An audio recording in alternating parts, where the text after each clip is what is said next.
नमस्कार, स्वागत है आप सभी का आज का हमारे इस वीडियो में। और मध्य प्रदेश से ग्राम पंचायत सचिव और रोजगार सहायक की भर्ती का इंतजार करने वाले अभ्यर्थियों के लिए बहुत ही अच्छी अपडेट, क्योंकि फाइनली में दोस्तों 2900 पदों पर अब यह भर्ती आ रही है। और इसी के अलावा इसका जो क्वालिफिकेशन को लेकर कुछ अभ्यर्थियों में कंफ्यूजन है, सीबीएसई पहले चाहिए या बाद में चाहिए। इसी के अलावा परीक्षा तिथि, आयु, सैलरी, सिलेबस क्या रहने वाला है, पूरी जानकारी आज के वीडियो में आपको बताएंगे। क्योंकि भाई मध्य प्रदेश में कंप्यूटर अभ्यर्थियों के लिए सबसे बड़ी अपॉर्चुनिटी मेरे दोस्तों ग्राम पंचायत सचिव की भर्ती में है। इससे संबंधित आगे जानकारी आपको बताने से पहले आपको बता दें, तो जैसा आप सब जानते हैं यहां पर डिस्प्ले स्क्रीन पर देख पा रहे हैं कि पंचायत सचिव की भर्ती में अब सीपीसीडी अनिवार्य है। और इसी के अलावा भर्ती में रोजगार सहायकों को मिलेगी वरीयता, नियमों का ड्राफ्ट भी जारी हो चुका है और ये जिला स्तर का कैडर का होगा। कर्मचारी चयन मंडल इसकी भर्ती करेगा, जिला स्तर पर इसका यहाँ पर होगा कैडर।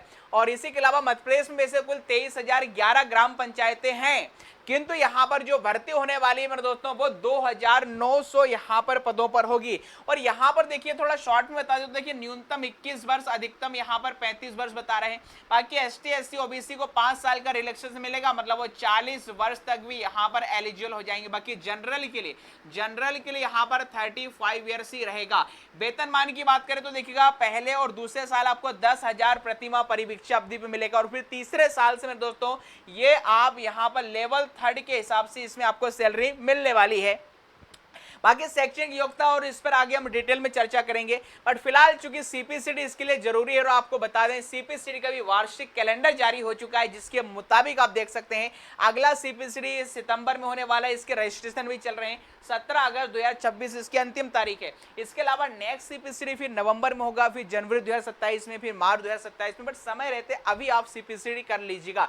पहले अटेम्प्ट में सीपीसीडी निकालना चाहते हैं क्वालिफाई अच्छे मार्क्स के साथ, तो इसका कोर्स, इसकी टेस्ट सीरीज आप हमारी एप्लीकेशन से ले सकते हैं। हिंदी की मास्टर टेस्ट सीरीज भी आपको हमारी एप्लीकेशन में मिल जाएगी, जो व्यापम के हर एक एग्जाम के लिए महत्वपूर्ण है, चाहे ग्रुप 2, सब ग्रुप 4 हो, चाहे एमपीएसआई हो, अरे भाई चाहे पंचायत सचिव भी क्यों ना हो। ये सारी जानकारी में दोस्तों हम आपको बता रहे हैं, क्योंकि ये मध्य प्रदेश की पहली ऐसी टेस्ट सीरीज है जो व्याकरण, साहित्य के साथ साथ हिंदी पर भी काम कर रही है। और इसमें 50 टॉपिक वाइज टेस्ट रहने वाले, बहुत ही गजब का कंटेंट है। पहला टेस्ट डेमो के तौर पर फ्री है। ग्रुप 2, सब ग्रुप 4 का भी यहाँ पर पूरा कंप्लीट हमने टेस्ट लॉन्च कर दिए, बाइलिंगुअल रहने वाली। पहला टेस्ट डेमो के तौर पर फ्री, आप इसे जरूर दीजिएगा। इसी के अलावा आपको बता दें ये टेस्ट सीरीज से संबंधित जानकारी है। और एएसआई एलडीसी की टेस्ट सीरीज भी मिल जाएगी आपको, ग्रुप 4 का कोर्स, ग्रुप 4 की टेस्ट सीरीज। इसके अलावा पंचायत सचिव के लिए भी जो भी ये हिंदी या कंप्यूटर जो भी कोर्स या टेस्ट सीरीज है वो भी आपको हमारी एप्लीकेशन पर शानदार तरीके से मिल जाएगा। फिलहाल एप्लीकेशन का नाम है संदीप गौर सर। इसी वीडियो के डिस्क्रिप्शन में हमारे व्हाट्सएप चैनल, टेलीग्राम ग्रुप या फिर जो भी सोशल प्लेटफॉर्म, इंस्टाग्राम अकाउंट, सबकी लिंक देख रखिए, जिससे आप हमसे जुड़ सकते हैं। आइए यहाँ पर अपडेट पर लेकर चलते हैं और सारी जानकारी आपको बताते हैं। तो आप जानते हैं हाल ही में देखिए ईएसबी ने अगस्त में होने वाली सभी भर्ती परीक्षाओं का संशोधित कैलेंडर जारी किया, जैसे आप देख सकते हैं यहाँ पर आपकी स्क्रीन पर। और इसी में आप देख सकते हैं यहाँ पर जो भर्ती आपको नीचे दिखाई दे रही है, यहाँ पर 10वें नंबर पर पंचायत सचिव और रोजगार सहायक भर्ती 2026 है।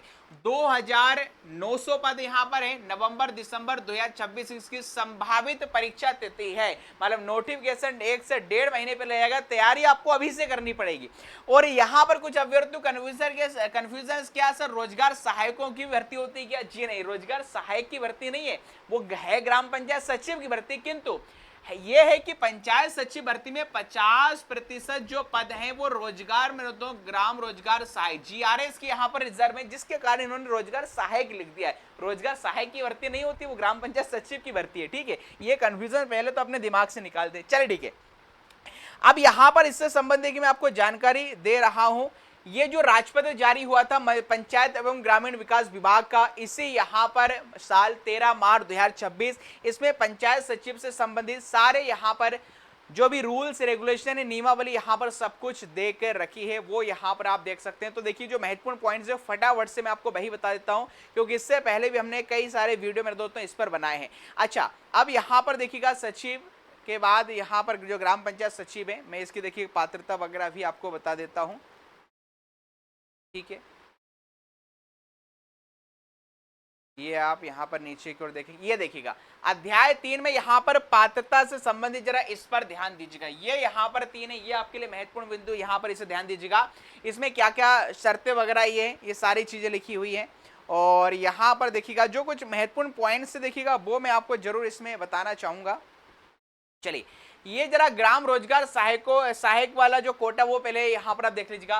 देखिए, सचिवों के जितने भी रिक्त पद है उसके विरुद्ध देखिएगा प्रत्येक आरक्षित श्रेणी में, मतलब जितने भी यहाँ पर ग्राम पंचायत सचिव के पद होंगे, यहाँ पर कैटेगरी वाइज जो भी होगा, तो कैटेगरी वाइज आरक्षित श्रेणी में ही रिक्त पदों का 50% कोटा पात्र ग्राम रोजगार सहायकों के भर्ती के लिए आरक्षित रखा जाएगा। और यदि कोई ग्राम रोजगार सहायक जो सचिव के रूप में नियुक्त किए जाने का इच्छुक हो, उसने 5 वर्ष रोजगार सहायक की यहाँ पर सेवा दी हो, ये भी उसके बाद लिखी, उसके खिलाफ किसी प्रकार से यहाँ पर मामला दर्ज नहीं हो, ये भी लिखा है। और जिसकी शैक्षणिक अर्हता आयु अनुसूची 3 के अनुसार, किंतु ग्राम रोजगार सहायक के लिए अधिकतम आयु तो 50 वर्ष, ये यहाँ पर इनको फायदा है।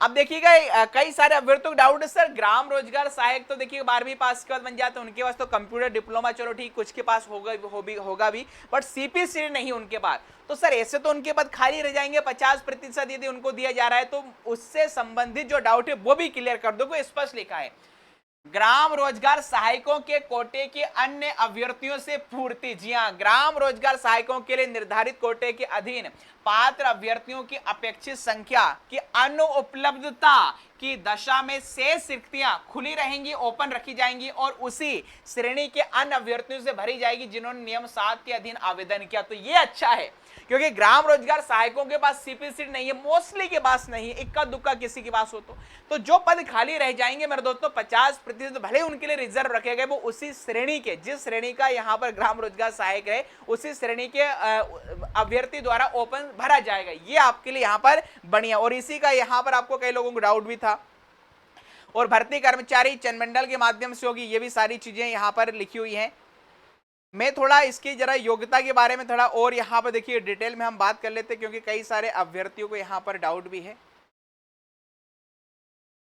ठीक है, यहाँ पर देखिएगा जो महत्वपूर्ण पॉइंट्स देखिए हम उसी पर बात करेंगे। बाकी तो डिटेल में यदि आप राजपथ चाहते हैं तो इसी वीडियो के डिस्क्रिप्शन में हमारा व्हाट्सएप चैनल है, टेलीग्राम ग्रुप की लिंक है, जहां पर ये पूरी पीडीएफ में दोस्तों आपको भेज दी जाएगी। ठीक है, यहाँ पर थोड़ा हम शॉर्ट में करके फटाफट काम की चीजें आपको मैं वही बता देता हूँ। अब देखिए ये जिले बार देखिएगा पूरे कितने पद लिखते हैं। ग्राम पंचायत के 23,011 ग्राम पंचायतें और प्रत्येक ग्राम पंचायत में ग्राम पंचायत सचिव का पद है, तो ये है। चलिए ठीक है, अब यहाँ पर देखिए वर्गीकरण वेतनमान है और ये देख सकते हैं यहाँ पर शैक्षणिक अर्हता, ये देखिएगा पेज नंबर 17 पर शैक्षणिक अर्हता जरा समझ लीजिएगा फिर से। ग्राम पंचायत सचिव की इसकी शैक्षणिक अर्हता क्या रहने वाली है? किसी भी मान्यता प्राप्त विश्वविद्यालय से देखिए स्नातक की उपाधि होना चाहिए। ठीक है, और भर्ती वर्ष की 1 जनवरी, मतलब इस वर्ष भर्ती हो रही है तो 1 जनवरी 2026 की को उसकी न्यूनतम आयु 21 वर्ष और अधिकतम 35 वर्ष के बीच में होना चाहिए। हालांकि एसटी एससी ओबीसी को 5 साल का रिलैक्सेशन मिल जाएगा, यहाँ पर लिखा है यहाँ पर सारी चीजें। और इसके अलावा यदि कोई जीआरएस है, यदि कोई ग्राम रोजगार सहायक के पद पर है तो फिर उसके लिए स्नातक ने उसके लिए 12वीं पास चाहिए, यहाँ पर लिखा, उसके लिए हायर सेकेंडरी उत्तीर्ण होना जरूरी है। और इसी के अलावा आप देख सकते हैं जीआरएस कोटे के संबंधित अभ्यर्थियों के लिए उच्चतम आयु 50 वर्ष रहेगी, मतलब जो ग्राम रोजगार सहायक उनकी मैक्सिमम जो एज है वो 50 वर्ष है, जबकि ओपन वाले जो जनरल उनके लिए 35 होगी और एसटी एससी ओबीसी को 5 साल का रिलैक्सेशन देके ये 40 वर्ष तक रहेगी।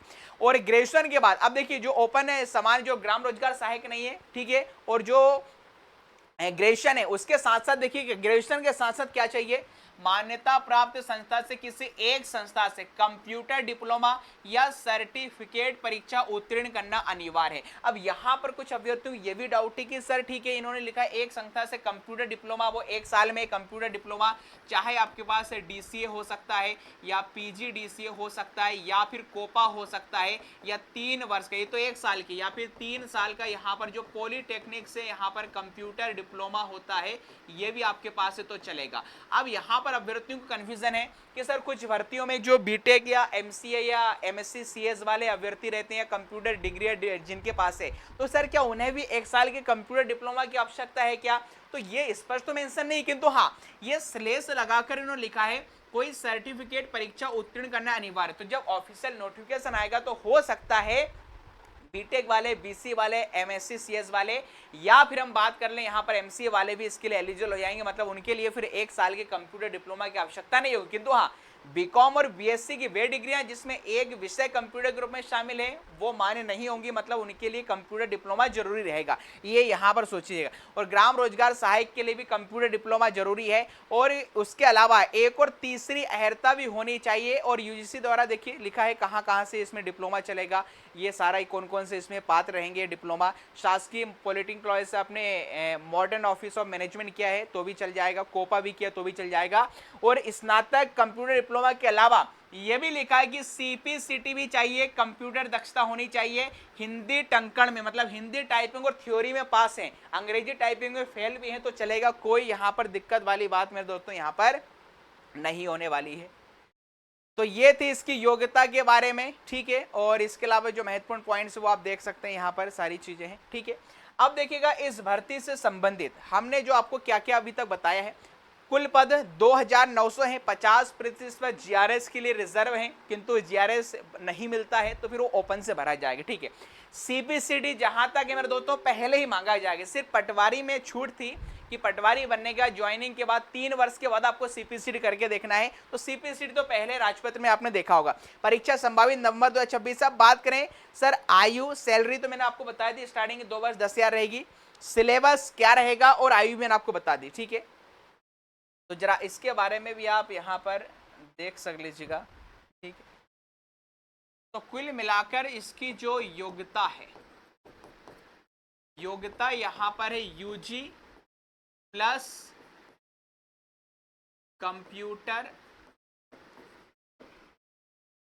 डिप्लोमा और प्लस सीपीसीटी भैया हिंदी में। अब हिंदी का मतलब सिर्फ हिंदी नहीं, प्लस यहाँ पर थ्योरी में भी पास होना चाहिए, थ्योरी और हिंदी टाइपिंग में पास हो तो इसके लिए एलिजिबल है।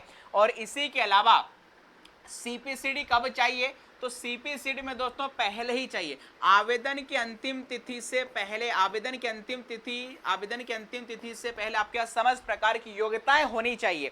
किंतु हाँ, अब चाहे तो विभाग का रूल यदि उसने ईएसबी को प्रेषित किया है या करेगा तो उसमें छूट दे सकता है कि भाई ठीक है बाद में करके दे दें, किंतु हाँ राजपत्र में आपने देखा होगा किसी प्रकार के इस चीज का उल्लेख नहीं है, इसलिए भैया सीपीसीडी आपको पहले ही करना है, सीपीसीडी पहले ही करके रखना है, कंप्यूटर डिप्लोमा और यूजी आपके पास चाहिए। और इसी के अलावा अब सबसे बड़ी कंफ्यूजन है अभ्यर्थियों को, सर इसका सिलेबस क्या रहेगा। अच्छा मैंने देखा कई लोग सिलेबस के आधार पर कोर्स बेचने के लिए 5 सब्जेक्ट कोई बता रहा है, कोई 6 बता रहा है, कोई 8 बता रहा है, किसी ने तो मतलब बेशर्मी की भी हद होती है यार भाई, कोर्स बेचने के लिए इतने गिर जाओगे सोचा नहीं था। किसी ने तो 10 लिख दिए, 10 के 10 विषय, बोले आएगा तो इसी में से, और बोल देंगे हमने तो आपको सब पढ़ाया है। अरे सब पढ़ाया तो कम से कम अभ्यर्थी क्या ग्राम पंचायत सचिव के लिए, सचिव वाले जैसे पद के लिए क्या 10 विषय पूछेगा, 10 विषय आएगा, हद है। मतलब मैंने आपको पहले भी देखिए जो बता दिया था संभावित कि भाई इसमें हिंदी हो सकता है, ठीक है, कंप्यूटर इसमें हो सकता है, ठीक है। इसी के अलावा बात करें रीजनिंग है, मैथ है, जीके है ज्यादा। अब साइंस वगैरह तो वैसे कोई जरूरत है नहीं, ठीक है। इंग्लिश भी ऐड कर सकता है, चाहे तो इंग्लिश भी यहाँ पर ऐड कर सकता है। तो कम से कम 4 से 5 ज्यादा 5 मान लो, ज्यादा 6 मान लो, पर ये 7 8 मतलब बेचने। अच्छा पंचायती राज की भी बात चल रही थी, कुछ लोग पंचायती राज भी पढ़ाने लगे हैं, पंचायती राज भी पढ़ाने को लेके पंचायत विभाग की भर्ती जरूरी नहीं है कि पंचायत विभाग, भाई पटवारी का पद में पहले पंचायती राज आता था, फिर पटवारी की मैं बाद में उसको ग्रुप 2 सब ग्रुप 4 मिला दिया, पंचायत आता है कि नहीं आता। तो अनावश्यक अभ्यर्थियों को पंचायती राज, साइंस, पता नहीं क्या क्या पढ़ा रहे हैं। तो संभावित 4 से 5 विषय रहेंगे, बाकी कंफर्म सिलेबस भी हम आपको जल्द बता देंगे कि इसमें कुल कितने विषय रहने वाले हैं, ठीक है। और माइनस मार्किंग की बात करें तो चूंकि ईएसबी की एग्जाम है अभी, तो सभी में माइनस मार्किंग हो रही है, तो ये भी मान के चलिएगा यहाँ पर भी मेरे दोस्तों माइनस मार्किंग होगी। तो ये पूरी जानकारी हमने मेरे दोस्तों ग्राम पंचायत सचिव से दे दी। बाकी इसका कोर्स और टेस्ट सीरीज आप हमारी एप्लीकेशन से ले सकते हैं। ये पूरी जानकारी थी। अगले वीडियो में पुनः मुलाकात होगी। इससे संबंधित कुछ भी क्वेरी से डाउट है तो ऑफलाइन कमेंट में पूछ सकते हैं। और जानकारी वीडियो पसंद आए तो इसे लाइक से सब्सक्राइब जरूर कीजिएगा। मिलते हैं अगली वीडियो में, तब तक के लिए खुश रहिए, मस्त रहिए, स्वस्थ रहिए, व्यस्त रहिए। थैंक यू, जय Hind, have a good day, Ram Ram.